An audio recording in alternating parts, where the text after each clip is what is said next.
Olá, seja muito bem-vinda, seja muito bem-vindo. Eu sou o professor Alisson Castro e esse é o módulo de História da Cartografia e Elementos de um Mapa. Este módulo faz parte do curso A Comunicação Cartográfica e a Linguagem dos Mapas, que é oferecido pelo projeto de extensão O Uso da Cartografia em Sala de Aula e a Geoinformação como Tecnologia Assistiva de Inclusão Socioespacial.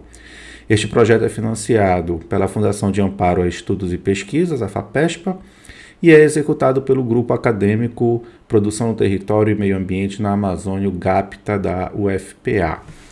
Este módulo também conta com o apoio do Núcleo de Meio Ambiente da UFPA, o NUMA, e também da Flymapping Escola de Drones. Então, iniciando a nossa apresentação, nosso curso vai falar basicamente da história da cartografia e como é que ela se estruturou ao longo do tempo até chegar aos dias atuais. E também vamos falar sobre os elementos de um mapa, o que é que são, quais são as funções e qual é a necessidade do mapa possuir esses elementos para que possa haver uma boa comunicação entre o usuário do mapa, para que ele possa entender o que está representado ali naquele mapa. Então, permita-me apresentar melhor. Eu sou o professor Alisson Castro, sou geógrafo de formação, sou mestre também em geografia, também sou tecnólogo em análise de sistemas e especialista em ciências de dados Big Data. Também sou piloto de RPA classe 3, que são os drones, e professor da Rede Pública do Estado do Pará, o qual fico muito feliz de poder participar do processo de ensino, justamente na base, no fundamental e no ensino médio, que são a base da nossa educação. Então, para começar, nós vamos falar, primeiramente, o que é cartografia. A gente ouve falar sobre mapas, sobre dados geográficos e também sobre a própria cartografia, mas o que é que vem a ser a cartografia? Então, a cartografia é uma ciência que utiliza técnicas e conhecimentos científicos e artísticos com o objetivo de comunicar dados e ou informações espaciais. Então, nesse conceito, a gente precisa destacar alguns pontos. A questão das técnicas e conhecimentos científicos e artísticos, ou seja, a cartografia ela vai utilizar do saber, do conhecimento produzido por outras ciências, para que ela possa justamente fazer a comunicação, não só a comunicação, mas também o registro, de dados e ou informações espaciais. O que é que são esses dados ou informações espaciais? Eu vou explicar mais para frente, mas para a gente não ficar muito perdido, basicamente dados e informações espaciais são dados ou informações que eu posso georreferenciá-las ou posso localizá-las no espaço, ou são dados, informações do próprio espaço geográfico. Então, como a gente sabe a localização daquele dado, a gente chama esse dado de dado ou informação espacial. E a cartografia ela tem no mapa o seu principal produto. Nós temos vários outros produtos, como cartas e plantas e atlas e etc. Mas o mapa ele vem a ser o principal produto da cartografia, uma vez que ele é um instrumento que vem sendo utilizado ao longo do tempo. Ele passa por modificações. Hoje a gente trabalha muito mais com a cartografia digital, porém o mapa ainda se constitui como o principal produto, seja ele em papel, seja ele digital, que a cartografia produz. Então, falando sobre dado espacial, é o dado que possui uma coordenada ou localização conhecida. Então, nós sabemos que existem o sistema de coordenadas geográfico, latitude e longitude, e todo o ponto da superfície terrestre, todo o local da superfície terrestre possui um valor de coordenada de latitude e longitude. Quando eu consigo ou associar a um determinado dado a ocorrência da latitude e da longitude, ou associar a determinada latitude e longitude um dado, eu chamo isso de dado espacial. Ou seja, quando eu consigo posicionar esse dado, quando eu consigo localizar ele no espaço, quando eu consigo georreferenciá-lo, eu chamo de dado espacial. E atualmente é importante destacar as bases cartográficas, que são a conjunção ou conjunto de dados espaciais sistematizados, normalmente em meio digital, que são produzidos a partir de diversos levantamentos e fontes de dados. Então, é importante também a gente destacar as bases cartográficas que são produzidas hoje. Nós temos IBGE, nós temos os órgãos estaduais, os órgãos federais, os órgãos municipais, as instituições de ensino público, como as universidades, a partir da produção de pesquisas e estudos que são feitos, levando em consideração características do espaço. Esses estudos e pesquisas produzem, a partir dos levantamentos que são feitos, bases cartográficas. Então, você pode ir, por exemplo, no IBGE, no site do IBGE, você tem as bases cartográficas digitais referentes ao nosso território, ao Brasil, aos estados, também aos municípios. Então, é importante que, ao longo do tempo, como a cartografia se sistematizou, e nós vivemos hoje a era da cartografia digital, aquela produção de mapas individualizados passou-se a organizar dados e informações que estavam nestes mapas em papel nessas bases cartográficas. Então, as bases cartográficas elas vão fazer a junção de vários dados espaciais e o meio computacional, o meio digital permite que a gente faça essa organização de uma maneira bem eficiente. Então, dado espacial é aquele dado que possui uma coordenada ou localização conhecida, ou é o próprio dado de uma determinada parte do espaço geográfico. Então, começando a falar sobre a história da cartografia, o mapa mais antigo que se tem notícia é o mapa de Gassur, que ele representava a parte da Babilônia, na época dos povos da Suméria, e ele data, de acordo com a datação de carbono, cerca de 2.300 a 2.500 a.C. Então ele veio bem antes até mesmo da própria escrita. Esse mapa foi feito em uma placa de barro cozido, mostrando duas cadeias de montanhas e um rio ao meio, que se considera que seja o rio Eufrates. Então veja que a produção de mapas, a produção da informação do espaço onde o homem vivia, ela é bem antiga. Então, essa necessidade de registrar o seu entorno, o seu espaço, já vem há muito tempo atrás. Então, a gente sabe que o homem ele tem ainda, principalmente na época antiga, vários instintos. Ao longo do tempo ele vai se racionalizando e dentre os diversos instintos que ele tinha, um deles foi justamente de fazer esse registro, registrar o seu dia a dia na época das pinturas rupestres, e mais para frente a gente vai ter a criação do que se considera ser o mapa mais antigo da história. Então ele data de 2300 a.C. Então ele representava duas cadeias de montanha, você tinha como se fosse uma aldeia ali no meio, e ali tinha alguns traçados referentes a que se considera ser provavelmente rua, arruamentos e outras estruturas da organização que se tinha naquele local. Então a cartografia, ao longo do tempo, a gente vai dividir a história da cartografia basicamente em 5 fases. A primeira é a cartografia antiga. Na cartografia antiga é importante a gente considerar as contribuições que foram feitas, principalmente da matemática, da geometria, da astronomia, para a constituição da representação cartográfica como nós conhecemos hoje. Então, a gente destaca aqui os babilônios inventaram o sistema sexagesimal e dividiram o círculo em 360 graus, cada grau com 60 minutos e cada minuto com 60 segundos. Então a gente sabe que o sistema sexagesimal ele é uma das bases da geometria, também da matemática, e ele vai ser muito importante para a questão das latitudes e das longitudes, a partir da determinação dos ângulos, que são os ângulos que determinam as latitudes e as longitudes. Também é importante destacar que os mesopotâmios inventaram o sistema duodecimal, tendo o dia e a noite em 12 partes iguais. Isso vai ser importante também na questão do entendimento do giro da Terra, e aí você vai ter a diferenciação dos fusos horários em função das horas. Então, tudo isso foram contribuições importantes para a fundamentação da cartografia.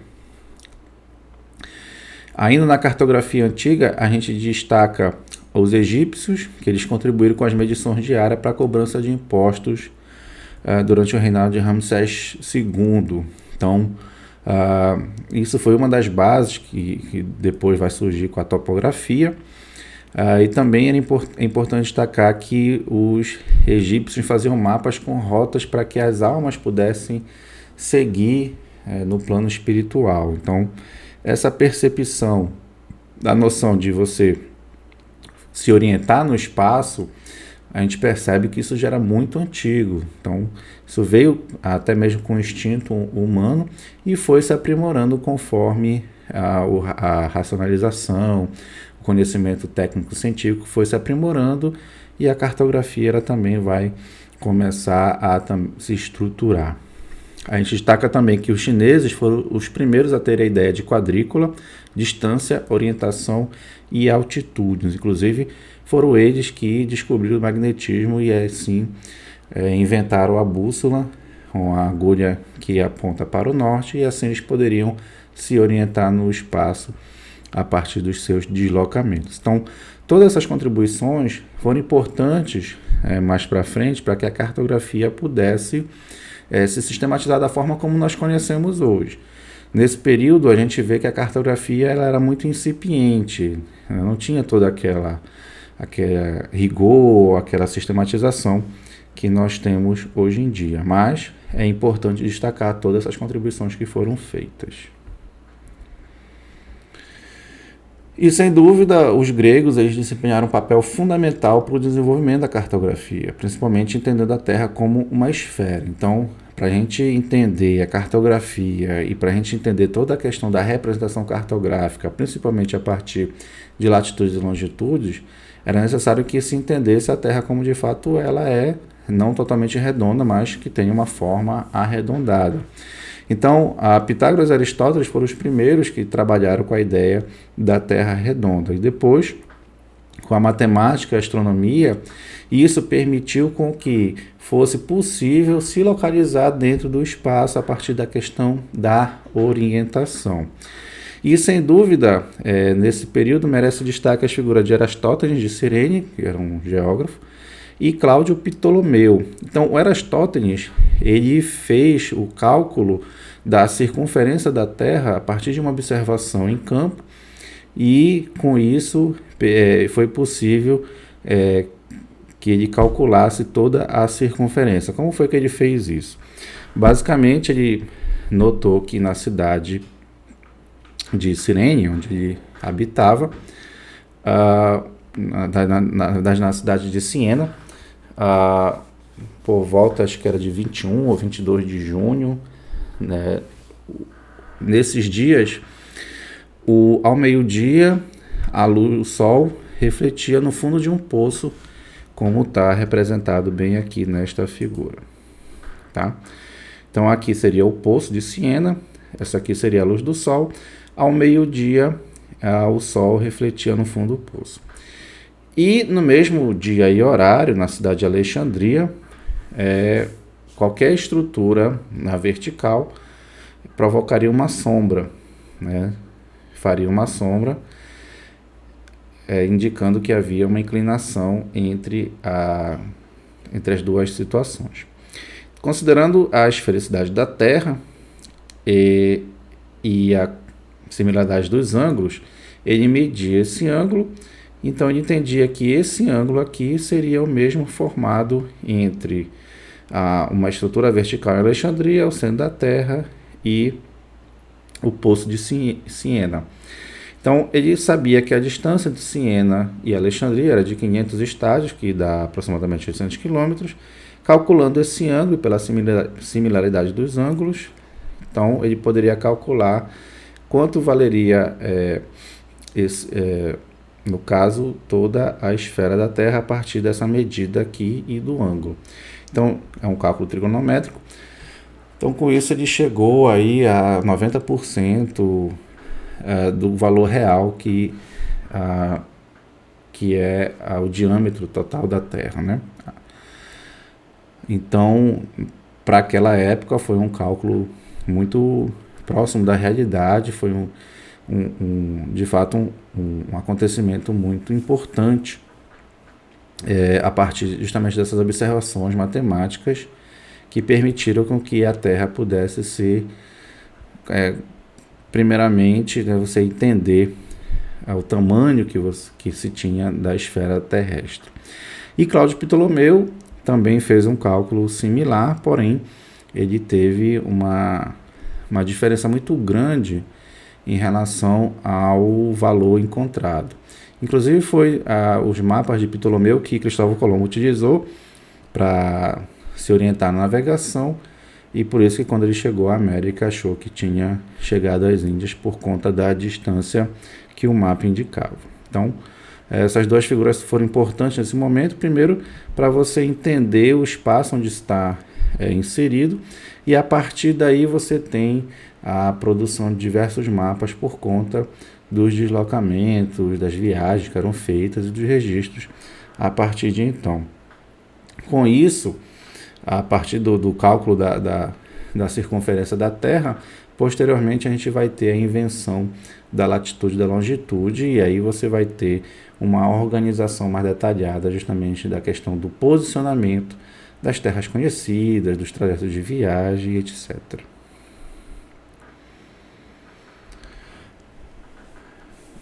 Quando a gente chega na cartografia medieval, a gente tem que entender que vamos passar por um processo meio de obscurantismo.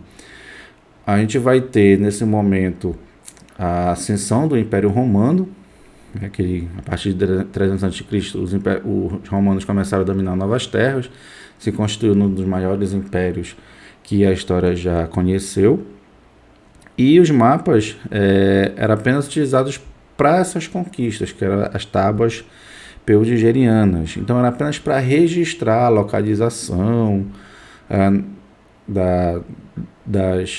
das cidades que eram conquistadas, das regiões que eram conquistadas. E aí o que acontece mais para frente? A gente vai ter o retrocesso da ciência com o achatamento da Terra, né, com a ideia da Terra chata, e a Terra plana, né, e a concentração do conhecimento nas mãos da Igreja, o que dificultou novas descobertas científicas. A partir do dogmatismo que foi criado, novas ideias, até a questão da Terra ser esférica foi combatido, e aí isso causou um certo atraso na ciência como um todo, e a cartografia também não ia ficar de fora. Mais para frente, com o iluminismo, a gente vai ter uma retomada desse processo, mas nesse momento da cartografia medieval, a gente vai ter uma estagnação na questão do desenvolvimento da cartografia, tanto das técnicas quanto da própria ciência cartográfica. A gente ainda tem aí no finalzinho da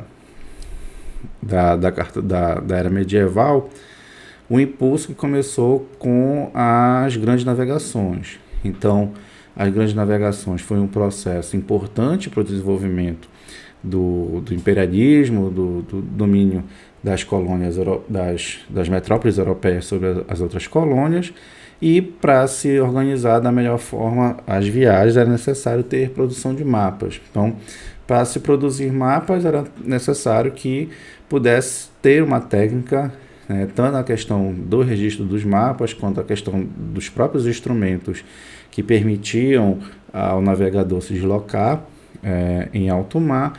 Então, tudo isso fez com que houvesse um desenvolvimento científico também da cartografia, justamente por conta da necessidade de saber se orientar no espaço.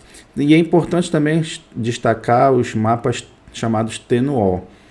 Então, você tinha, naquele momento, para a cultura ocidental que existia, que era a Europa, e ali parte da Ásia e o Oriente Médio, mas o centro da sociedade que existia era a Europa. Então você tinha ali 3 continentes conhecidos apenas: a Europa, a África e a Ásia. Como você tinha o Sol nascendo ali do lado da Ásia, chamou-se esse processo de orientação. Por isso que é do Oriente, então por isso que chama-se orientação, porque o Sol era a principal referência para orientação. Então colocou-se o Oriente para cima, como a Ásia era o maior continente, você tinha os outros 2 ali, Europa e África, e é importante destacar a figura de Jerusalém bem no centro do mapa, né? Lembrando que nós estamos ali na Idade Média, tem todo um processo da questão católica, religiosa, da igreja na Idade Média, então colocando Jerusalém como o centro do mundo, o mundo conhecido, e aí você tinha essa configuração chamada T no O.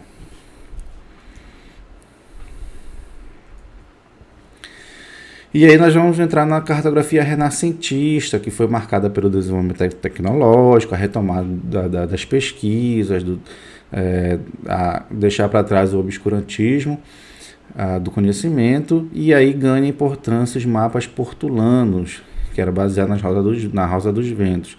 Então você tem, a partir das grandes navegações, uma grande expansão da navegação, né, da conquista de novos territórios, e a partir daí você tem também a criação de novos portos. Lembrando que na época o meio de transporte que existia era principalmente a navegação, então era importante a existência dos portos. Então, a partir do registro da localização desses portos, traçava-se, na ideia das rodas dos ventos, as direções entre um porto e outro, para que o navegador, ao sair de um porto, se deslocar para o outro, ele pudesse se orientar da melhor maneira possível e chegar naquele outro porto. E aí também nós temos grandes investimentos para as grandes navegações, toda a esquadra que saía numa grande investida em alto mar, ela contava com várias pessoas destinadas a justamente fazer tanto a questão da orientação quanto também a questão do registro cartográfico. Quando Pedro Álvares Cabral chegou ao Brasil, houve a produção de vários mapas para envio para a metrópole, né, para que pudesse conhecer o território, e tudo isso foi justamente a partir da possibilidade que a cartografia permitia a partir dos mapas. Então nós vamos ter os mapas aí como um importante instrumento que vão ajudar no processo de expansão do domínio europeu, né, e da conquista desses novos territórios. E é importante destacar uma pessoa chamada Gerard Cramer, que era um Mercator. Ele estudou matemática e criou um instituto em Louvain, na Bélgica, quando ele construía globos e instrumentos. Então, o Mercator, ele foi uma figura importante no desenvolvimento da cartografia. Ele fez a correção do mapa de Ptolomeu e também fez um mapa-mundi na projeção por ele idealizada, chamada projeção UTM, que nós utilizamos até hoje. Então, nós temos vários sistemas de coordenadas, mas a gente usa basicamente 2. O geográfico, que é de latitude e longitude, e o TM, que é baseado em metros. Então, o Gerard Cramer, o Mercator, ele foi muito importante nesse processo de desenvolvimento da escola belga, que também é holandesa. Ali naquele momento você tinha dos Países Baixos, né?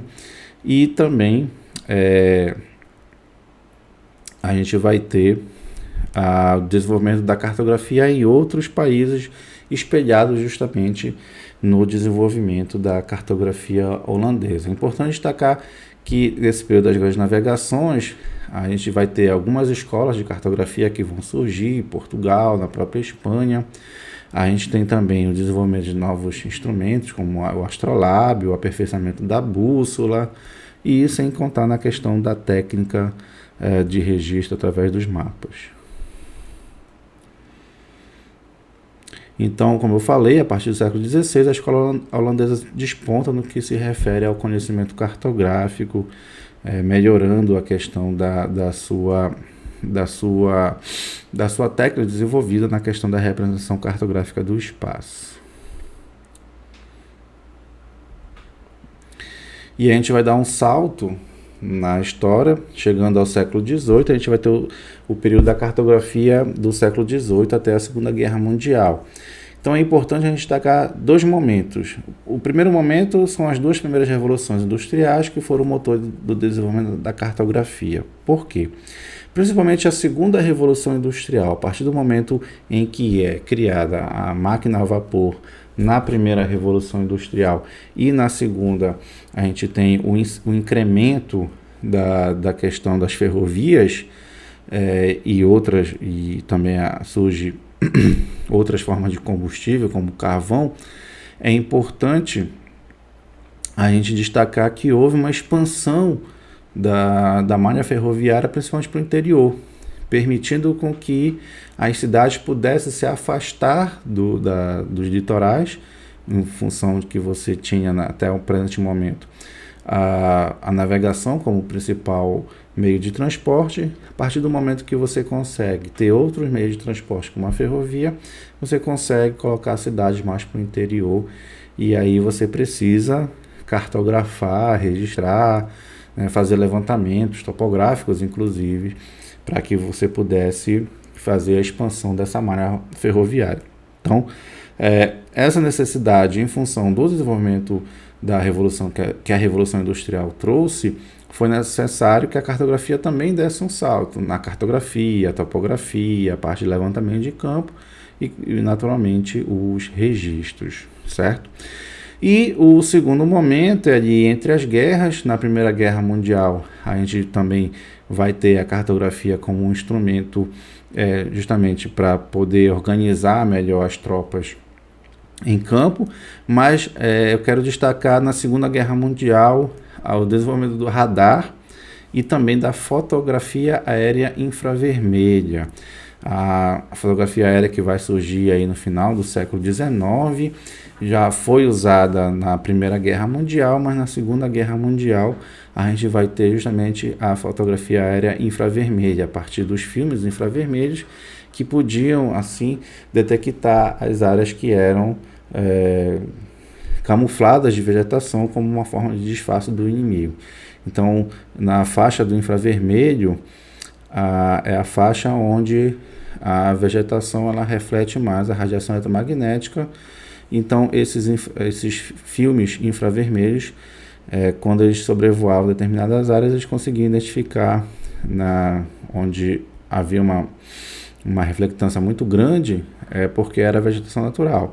Onde você não tinha nenhuma reflectância e aparentemente seria vegetação, na verdade era uma vegetação camuflada que o inimigo estava usando para poder se deslocar, avançar no fronte de batalha. Então, a gente destaca aí na Segunda Guerra Mundial esses dois momentos, que é o radar e também a fotografia aérea infravermelha. E aí nós chegamos no que eu pergunto, nós vivemos na cartografia digital, mas nós já chegamos na cartografia 4.0, nós vivemos na era 4.0, né? Tudo é 4.0, a questão dos dados, a inteligência artificial, mas nós já vivemos, será, nessa cartografia 4.0? É uma pergunta que eu deixo para você fazer uma reflexão. Então, a cartografia digital ela começa a partir da terceira revolução industrial, principalmente quando a gente vai ter a ascensão do computador, o PC e o CAD, que é o Computer Aided Design, e também a gente vai ter a invenção dos SIGs, né, que são os sistemas de informação geográficas. Então, tudo isso permitiu que a cartografia ela passasse a ser digital. Então, a gente vai ter a tecnologia no levantamento de dados, os sistemas de informação geográficas, a integração e a disponibilização de dados, e isso até o dia de hoje também. Então, todos nós, no nosso dia a dia, nós produzimos diversos dados, a gente já sabe disso, os dados são o novo petróleo, a riqueza que esses dados geram, por isso que empresas como o Facebook, entre outras, Google, eles tentam a todo custo captar nossos dados, porque isso é informação para diversas outras empresas que pagam para que possam ter acesso a esses dados, pagam bastante dinheiro numa tentativa de dinamizar os seus negócios. Então, por isso que é essa disputa tanto pelos dados no celular, no computador e entre outras coisas. E nós também produzimos dados espaciais no nosso dia a dia, quando nós utilizamos, por exemplo, o Google Maps, o Waze para se deslocar de carro, né, para saber qual é o melhor caminho, como chegar até determinado local, quando nós utilizamos o próprio Google, enfim, a gente produz dados espaciais também no nosso dia a dia, muitas vezes sem saber, mas nós produzimos. Nós temos no nossos smartphones o GPS, né, que a gente usa, e você tem ali a localização. Da feita que você tem a localização e você tem um dado espacial, e isso também é muito importante para a indústria em geral, ok? Então, falando um pouco sobre os produtos cartográficos, o primeiro é o mapa, que é uma representação gráfica, geralmente numa superfície plana e em determinada escala, das características naturais artificiais terrestres ou subterrâneas, ou ainda de outro planeta. Então, o mapa é uma representação gráfica, ele não tem tanto rigor, porém ele precisa ter um mínimo ali na questão do seu levantamento, certo? Então, você tem ali uma superfície geralmente plana, certo? E você faz a apresentação dos elementos que ali estejam de uma forma que o leitor possa entender, né? Nós vamos falar mais para frente dos elementos do mapa que vão justamente ajudar o usuário a entender essa informação. Então, outro produto cartográfico importante é a carta. Ela também é uma representação dos aspectos naturais e artificiais da Terra, porém ela tem um rigor muito maior na questão da sua elaboração, porque ela é destinada a fins práticos da atividade humana, permitindo a avaliação precisa de distâncias, direções e a localização geográfica de pontos, áreas e detalhes. E ela também, muitas vezes, faz parte de um levantamento articulado em outras folhas, né, de forma sistemática. Nós temos no Brasil o projeto RADAM, que deu origem ao Radares da Amazônia, né, que deu origem a um levantamento sistemático feitos a partir de radares, mas que foram apresentados principalmente na forma de mapas nas folhas articuladas. E nós temos aí aqui um exemplo dela. Então, esse levantamento sistemático, ele faz com que esses dados e informações que estão na planta eles sejam altamente precisos, tanto na questão da localização quanto na sua extensão, justamente para que possam ser utilizadas de uma forma científica, precisa, né, para você ter uma ideia. Esse levantamento foi justamente para dar uma orientação para as Forças Armadas, né, para levantamento da área como um todo, para se conhecer o território. Então era necessário que essas informações fossem altamente precisas no seu levantamento. Então o mapa ele não tem tanto rigor na questão da sua preparação do seu levantamento de dados. A carta ela já tem um alto rigor nessa questão. E o outro produto cartográfico é a planta, que é uma representação numa escala muito grande, onde você consegue ver muitos detalhes.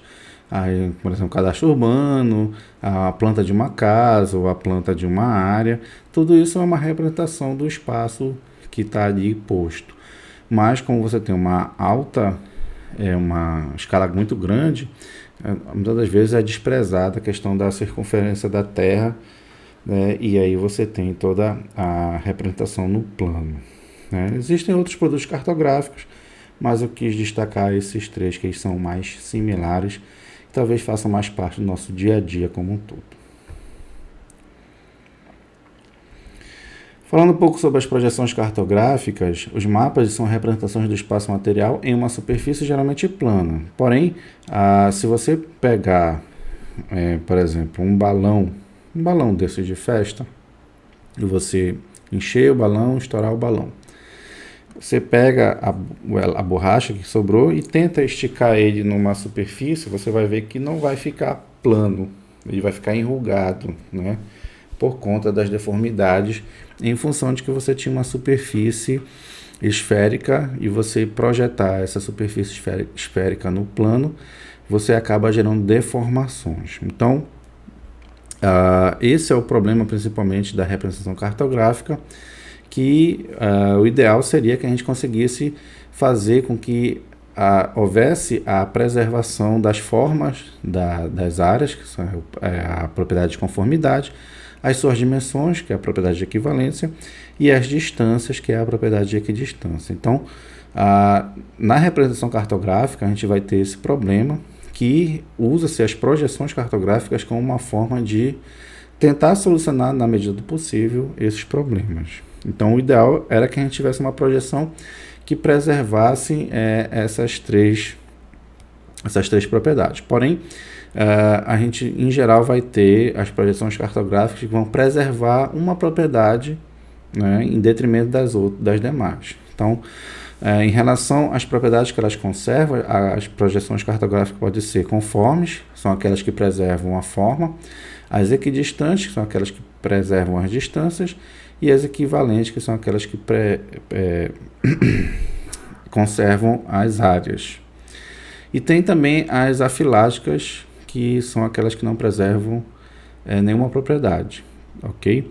Então, em função da questão da propriedade, a gente vai ter as projeções preservando uma dessas propriedades, né, para que você possa ter, dependendo do uso e da demanda, você possa ter a propriedade que seja mais importante para fazer a sua pesquisa, o seu trabalho, enfim. Quanto à superfície de projeção, as projeções elas podem ser cilíndricas, quando eu projeto a superfície da Terra num cilindro e faço a abertura dele no plano, conforme está indicado aí na primeira figura. Na figura do meio eu tenho quando as projeções cartográficas elas são projetadas no cone, são chamadas projeções cônicas, e no último eu tenho aí as superfícies de projeções planas, quando eu projeto a superfície esférica no plano diretamente, ok? Então, conforme seja a superfície de projeção, porque a ideia é que você tenha essa superfície tridimensional, houvesse uma projeção da superfície da superfície da Terra esférica nessa superfície geométrica, e aí você abriria isso num plano, desenrolaria no plano e você teria resultados. Se você analisar aqui as três superfícies que são basicamente da mesma região, da mesma área, você vai ver que há diferenças na representação, justamente em função da mudança de superfície de projeção. Ok? Então, em relação às superfícies de projeção, elas podem ser cilíndricas, cônicas ou planas. Nós temos também em relação à situação do ponto de vista, que seria a origem da projeção. Então, imagine que você tivesse a Terra como se fosse uma bola dessas de parque, de plástico, né? E você pudesse ter uma lanterna grande, né? E aí, quando a gente brinca de sombra, né? Quando você está numa parede e foca a lanterna na mão, você projeta a sombra. Se você chegar mais perto da mão, a sombra ela aumenta. Se você afasta, ela diminui. É isso? Acho que é isso. Então, conforme você muda o ponto de vista, você vai ter uma mudança também nessa questão da projeção, né? Então, por isso que o ponto de vista é importante para as projeções cartográficas. Elas podem ser gnomônicas, quando eu tenho o ponto de vista no centro da Terra, estereográfica, quando o ponto de vista é na superfície oposta do globo em relação ao contato com a superfície de projeção, e quando tenho o ponto de vista no infinito, eu chamo de ortográfica. Então, a mudança desse ponto de vista, ela faz mudar também a questão da projeção, né? Se eu tenho uma projeção mais próxima, eu vou ter uma determinada visualização. Se eu afasto mais, eu vou ter uma outra determinada visualização. Então, a gente combinando a situação do ponto de vista com a superfície, com a propriedade que ela preserva, você vai ter aí diferentes visualizações da informação geográfica de acordo com a projeção que é utilizada. Lembrando que as projeções elas são um recurso para você tentar ao máximo fazer a representação de forma fidedigna ao que de fato ela é. E nós temos também quanto ao tipo de contato, que elas podem ser tangentes quando a superfície de projeção toca o globo terrestre, ou secante quando elas cortam esse globo terrestre. Então aqui em cima nós temos as projeções que seriam tangentes quando a superfície ela só toca, né, o globo terrestre, e aqui embaixo nós temos quando elas cortam o globo terrestre. E isso também faz diferença na questão da representação cartográfica. Então é importante a gente entender as projeções, porque quando a gente for trabalhar com dados em formato de arquivo, você vai ter também que saber a que projeção ele está referenciado aquela informação.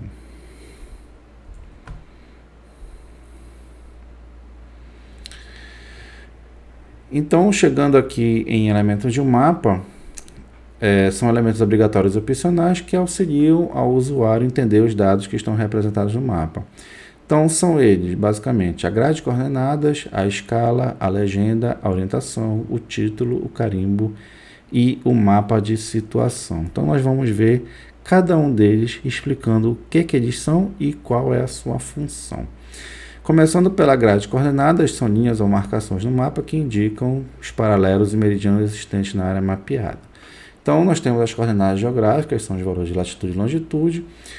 Paralelos e meridianos são linhas imaginárias que indicam os valores de latitude, são indicadas pelos paralelos, e longitude, que são indicadas pelos meridianos. Toda a região do planeta você vai ter paralelos e meridianos de diversos valores. Então, se você considerar 1 segundo, você vai ter aí muitas linhas, né? Se você considerar 1 grau, você já diminui mais. Se você considerar um espaço de 10 graus, você vai diminuindo. Então, no mapa é importante que você tenha a indicação de quais valores de coordenadas de latitude e longitude você tem naquela área. Porque você pode, assim, tanto tomar a coordenada de um ponto que você identifica no mapa, quanto também espacializar naquele mapa o valor de coordenada que você conhece de um determinado local. Então, assim você consegue trabalhar identificando pontos, né, naquele mapa, para você poder fazer análise, ou então se deslocar, se orientar a partir daquele mapa. Então, aqui nós temos 2 exemplos, né, que de cima eu tenho somente as indicações, aqui em cima eu tenho as longitudes, e aqui ao lado eu tenho as latitudes, e aqui eu tenho as linhas mostrando como seria essa representação. Então, essa linha aqui é do 47 graus e 48 minutos oeste. Aqui não dá para ler direito, mas é mais de 50. Aqui eu tenho a linha de 2 graus latitude sul. Aqui eu tenho, acho que são 3 graus latitude sul. Ok? Então, posso ter só a indicação dos valores, quanto também eu posso ter a indicação das linhas. Então, a partir desses valores, eu vou ter a possibilidade de identificar a coordenada de um ponto ou localizar no mapa um local ou um ponto que eu desejo qualquer. Ok? A escala é a relação entre o tamanho do desenho, que é a representação cartográfica, e o tamanho real do objeto ou área mapeada. Em cartografia, a escala é representada por 1 para n. A gente fala 1 para n, onde n é o número de vezes que o objeto real foi reduzido, no caso da cartografia, para poder chegar àquele tamanho que ele está sendo representado. E a escala ela pode ser apresentada de 2 formas: de forma gráfica, que é quando eu tenho, pode ser um segmento de reta ou um conjunto, que é mais ou menos uma figura que me indica não um valor exato, mas no mapa eu sei que a distância daqui para cá, nesse caso, equivale a 2 km, certo? A distância daqui para cá equivale a 4 km. Então, com a escala gráfica, no caso da gente fazer a leitura da escala gráfica, fazer medições, né, se eu tiver um mapa com a escala gráfica e eu quero calcular a distância entre dois pontos a partir da escala gráfica, eu tenho que fazer do auxílio de uma régua para medir quantos centímetros equivale daqui para cá ou daqui para cá, fazer uma regra de 3 e saber quanto vale no plano real, no caso em quilômetros, 1 centímetro naquele mapa, certo? Então, é assim que a gente usa a escala gráfica. E nós temos também a escala numérica, que é simplesmente eu escrever a escala 1 para, nesse caso, 200 mil, aqui embaixo 1 para 5 milhões. Qual é a diferença? A gente usa a escala numérica, né, de acordo com a produção do mapa, você determina a escala que você vai utilizar e você indica naquele mapa a escala de 1 para, nesse caso aqui, 200 mil. O que acontece? Principalmente hoje no meio digital, a gente produz uma figura, a gente pode ampliar essa figura ou reduzir essa figura. Quando eu modifico a figura do tamanho original dela, essa escala nominal aqui, numérica, já perdeu o valor, porque variou o tamanho do desenho, então já não é mais o mesmo valor. O que acontece? A escala gráfica ela vai acompanhar a ampliação ou a redução que for feita ao seu mapa no meio digital. Então, mesmo que a escala numérica indicada já não seja mais válida porque ela sofreu alteração em função dessa ampliação ou da redução, mas a existência da escala gráfica ainda permite com que a gente consiga fazer medições naquele mapa, justamente a partir disso que eu falei.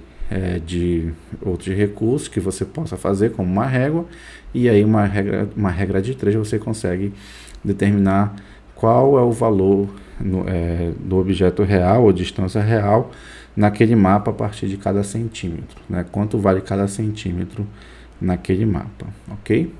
Então, é importante que no mapa você tenha as duas escalas, tanto a numérica quanto a gráfica.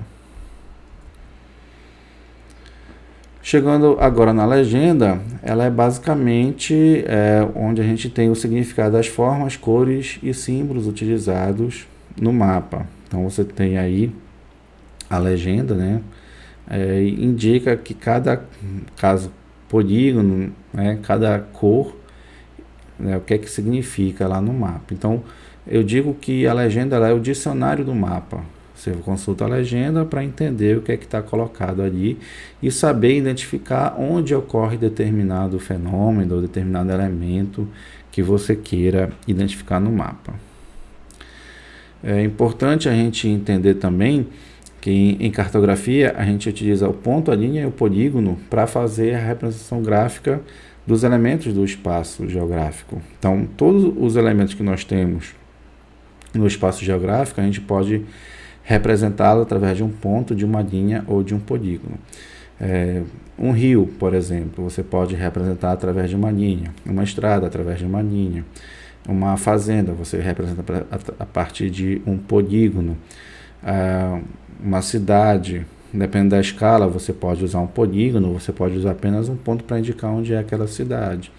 Se você quer representar onde se localiza determinadas árvores, você pode utilizar um ponto só para indicar a localização daquelas árvores. Então, na cartografia, a gente utiliza essas 3 formas geométricas para fazer a representação: o ponto, a linha e o polígono. Porém, nós temos diferenças entre esses elementos, né? Vamos imaginar aqui uma árvore. Você tem uma fazenda, você tem várias árvores de diferentes espécies. Então, você vai usar um ponto para identificar a localização de cada árvore, porém você quer apresentar um mapa que mostre onde estão as árvores de Angelim, as árvores de Acapu, as árvores de Cupiúba, enfim, mostrar onde estão essas diferentes árvores. Todas elas vão ser representadas por pontos, porém você quer mostrar a diferença, nesse caso, qualitativa entre elas. Então, para que a gente possa fazer a demonstração ou a apresentação dessas diferenças qualitativas e quantitativas entre os elementos que nós temos ali nos mapas, nós temos as variáveis visuais que nos ajudam a fazer essa diferenciação. E quais são essas variáveis visuais? São o tamanho, a intensidade, a granulação, a cor, a orientação e a forma.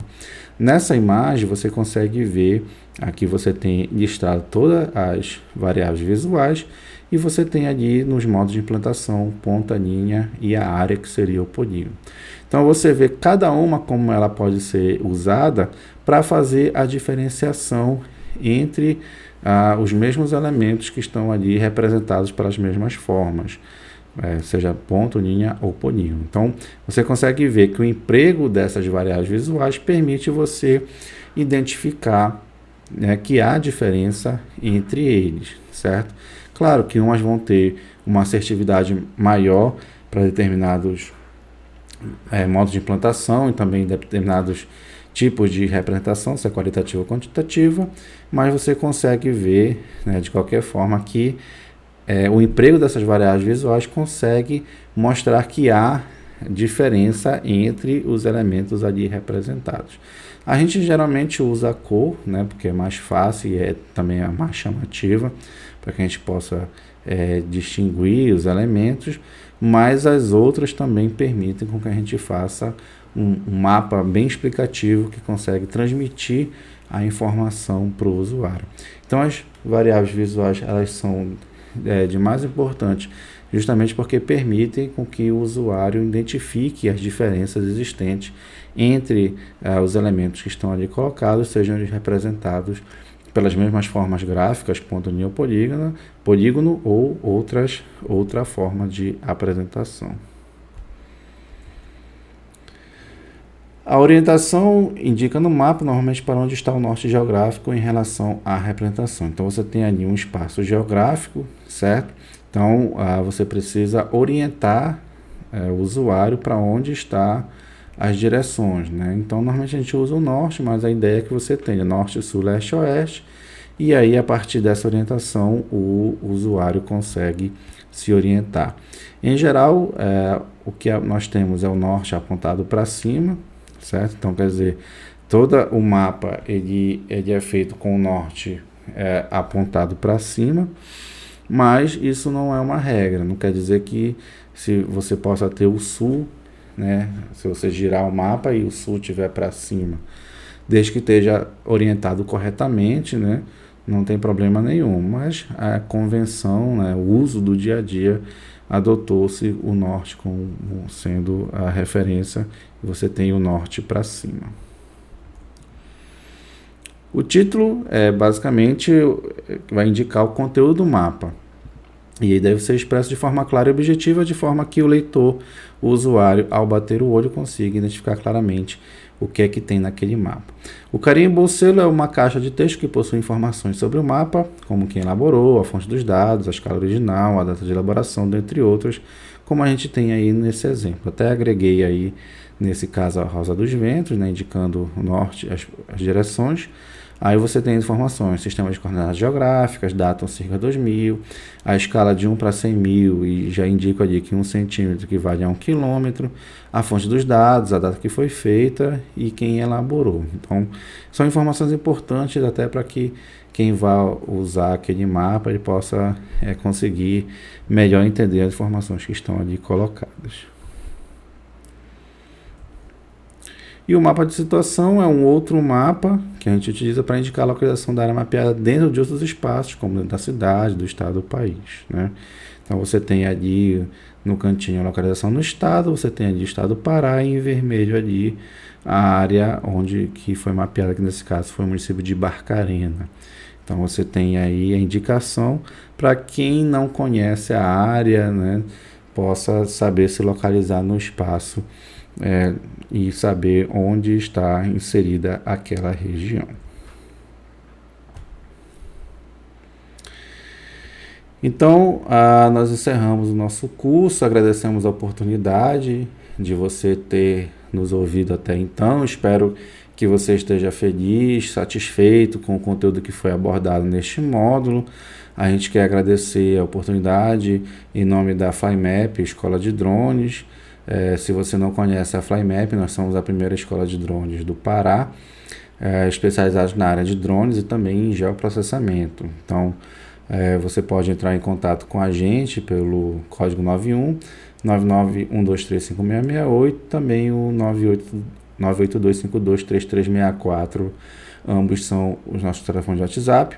Convido vocês a nos seguir lá no Instagram, no @flymap. Lá nós temos as divulgações dos nossos materiais, nossos posts, principalmente a agenda dos nossos cursos. Quando nós tivermos curso, a gente sempre faz a divulgação por lá. Também você pode mandar um e-mail para nós, nos acompanhar no Facebook também, no YouTube. Nós temos cursos na área de geoprocessamento, geoprocessamento e aceleramento remoto com QGIS e também com ArcGIS, e principalmente os nossos cursos de drone, de pilotagem de drones, de mapeamento com drones, de operações com drones. Então, se você sabe que drones são a tecnologia já do presente, né, e cada vez mais se tornam um grande mercado, não só no Brasil, mas no mundo todo.